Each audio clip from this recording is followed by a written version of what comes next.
tal, Mila? Bien. Estuvimos ahora con Socorro. Qué bueno, sí. Adelante, nomás. Sí.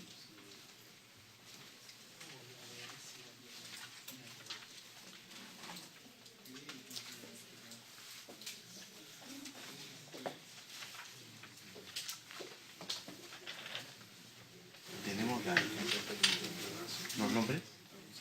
Sí.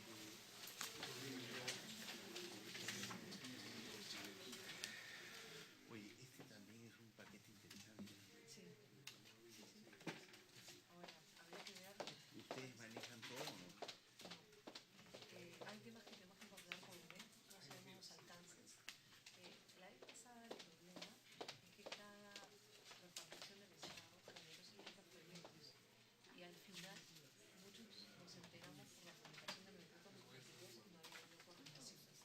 Y en algunos casos sí logramos, por ejemplo, con el tema del uso de efectivo, sí logramos comunicarnos con el MINTO, tuvimos mesas de trabajo, pero con otros no. Entonces ahora sería importante ver esa articulación del Estado para que las cosas salgan completas.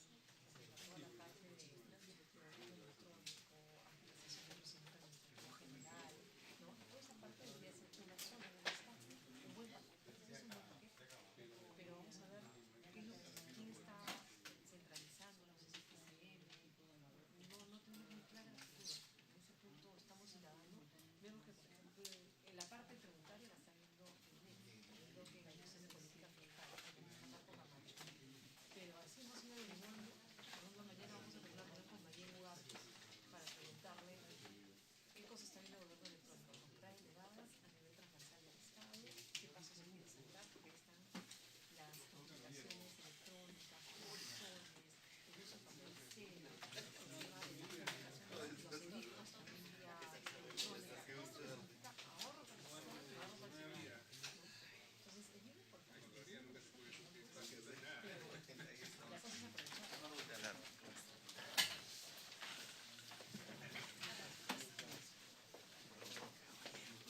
Qué gusto, bienvenido. Gracias. Gracias por venir. Hola, ¿cómo estás? La doctora Guillén de la SBS. ¿Qué tal?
tema. Eso lo está manejando el MEC. No hemos tomado contacto con, mejor dicho, no hemos tomado contacto en el sentido de trabajar conjuntamente algo. Pero tú podrías mencionar algo de eso.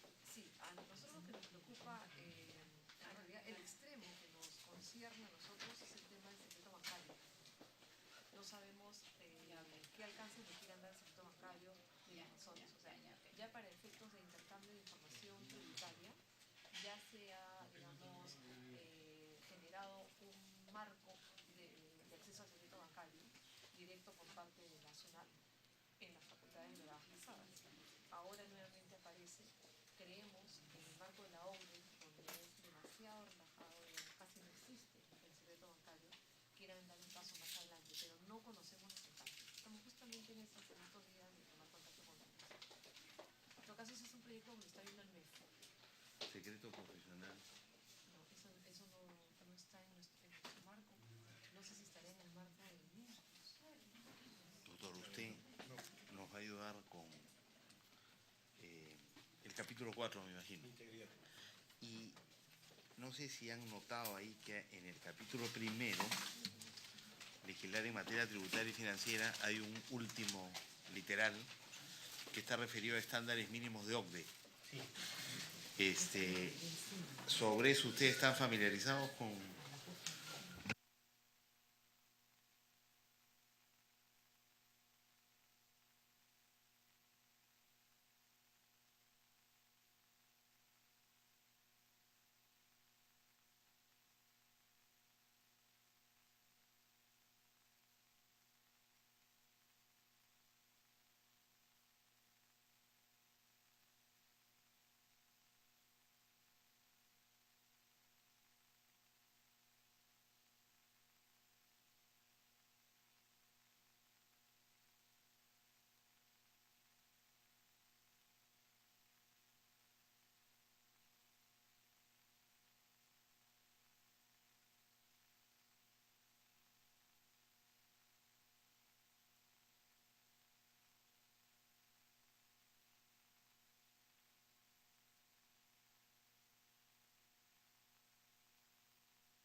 Buenas tardes.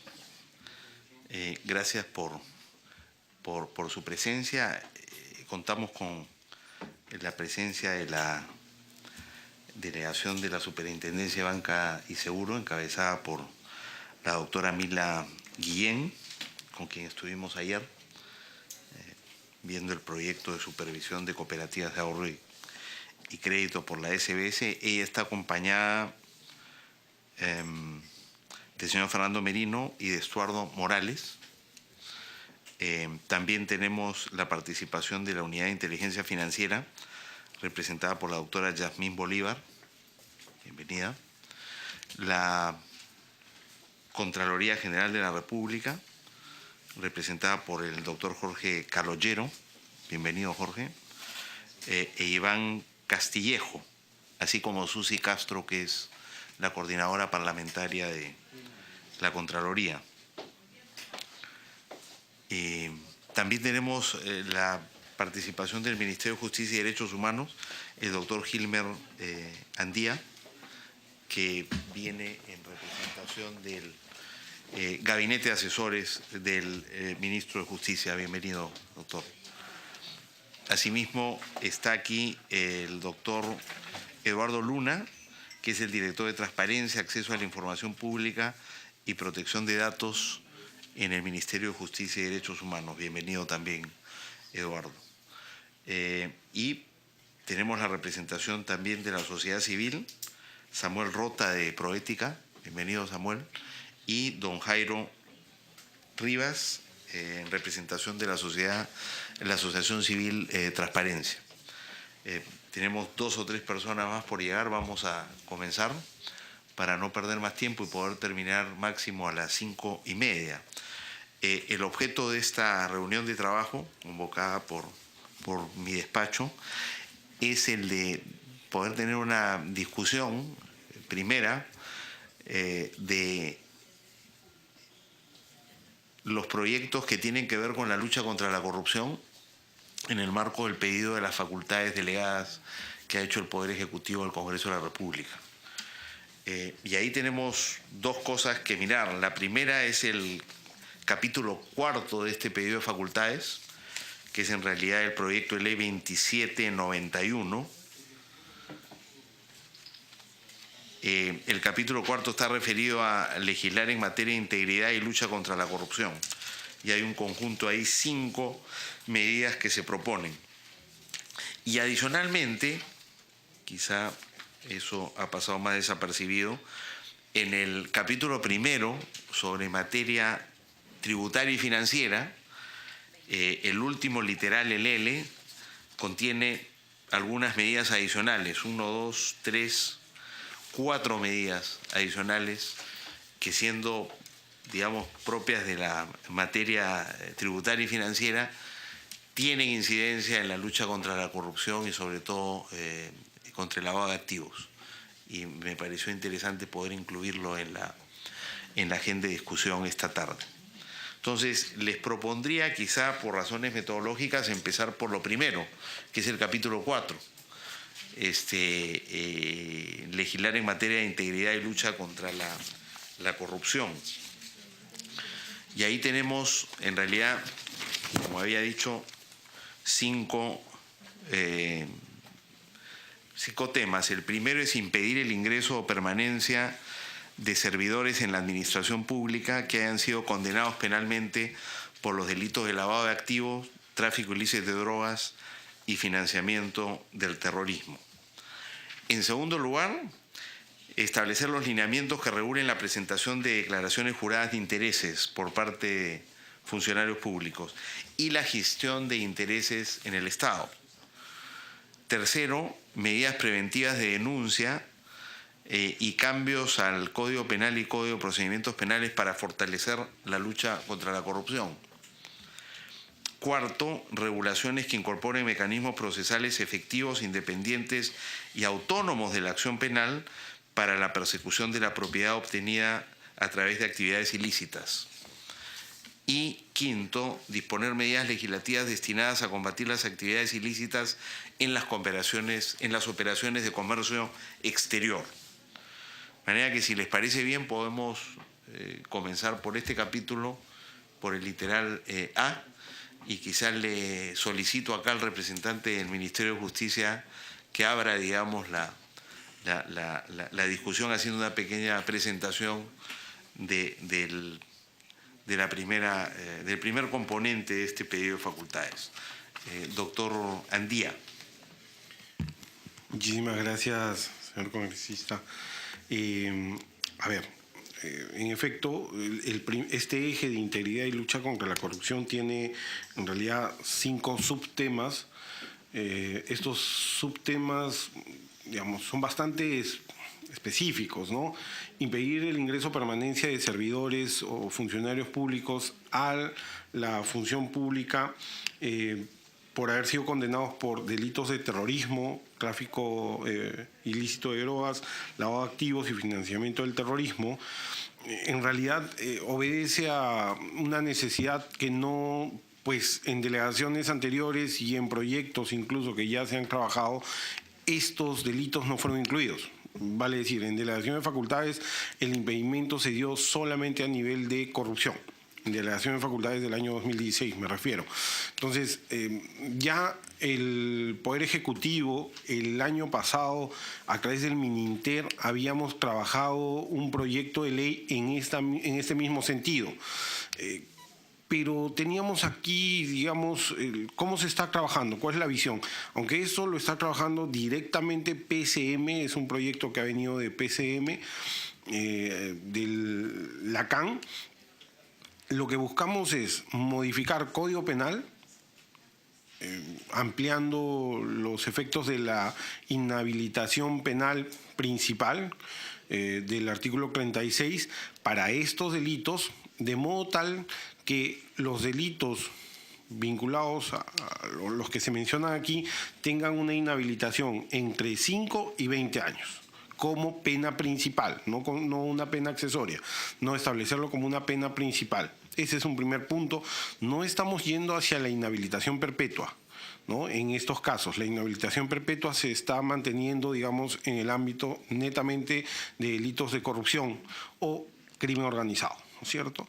Y luego estamos yendo hacia la modificación administrativa, pero eso es algo que en realidad está todavía definiéndose, valgan verdades, porque el Congreso ha aprobado ya un dictamen relacionado a este tema, que para efectos técnicos, voy a decirlo así, y creo que eso es un poco el sentido de esta reunión, sí tiene ciertas deficiencias lo que ha sido aprobado ahora último como dictamen, pues se está mezclando temas penales con temas administrativos.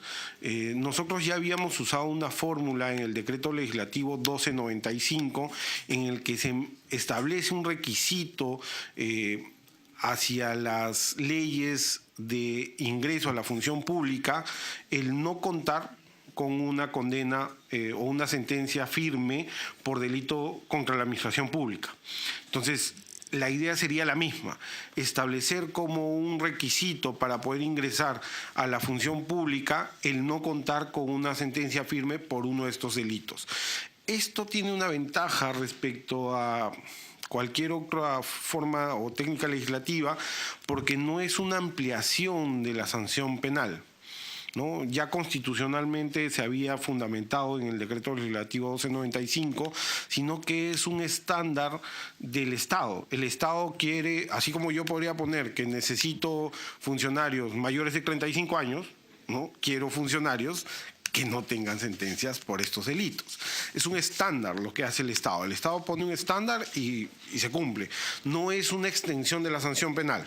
La sanción penal cumple, se rehabilita, perfecto, pero para efectos de trabajar en el Estado yo te pongo un estándar adicional. Así se trabajó el 1295 y en esa misma línea estaríamos trabajando. Pero, digamos, la decisión final de cómo sería el proyecto o cómo estaría diseñado se va a dar, digamos, en las mesas de trabajo próximas, dado este dictamen que ya fue aprobado por el Congreso, ¿no? Va en esa línea este primer ítem. El objetivo es claro, es buscar que los funcionarios públicos tengan un alto estándar de ética, ¿no? Idoneidad, ¿no? Es un poco contradictorio que un funcionario que debe respetar la integridad pública, tenga algún tipo de antecedente por malos manejos, lavado de activos, ¿no? El uso indebido de los recursos. Entonces va por ese lado.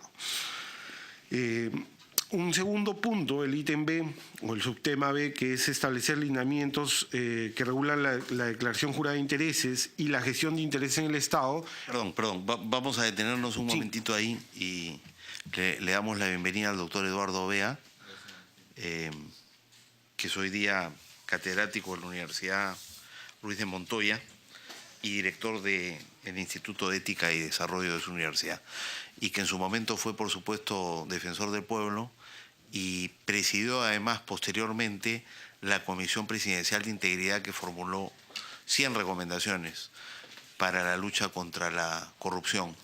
Y entiendo, Eduardo, que ahora tú estás además involucrado en el seguimiento de la implementación de esas recomendaciones con proética y con transparencia, de manera que te damos la bienvenida, te agradecemos mucho por estar acá.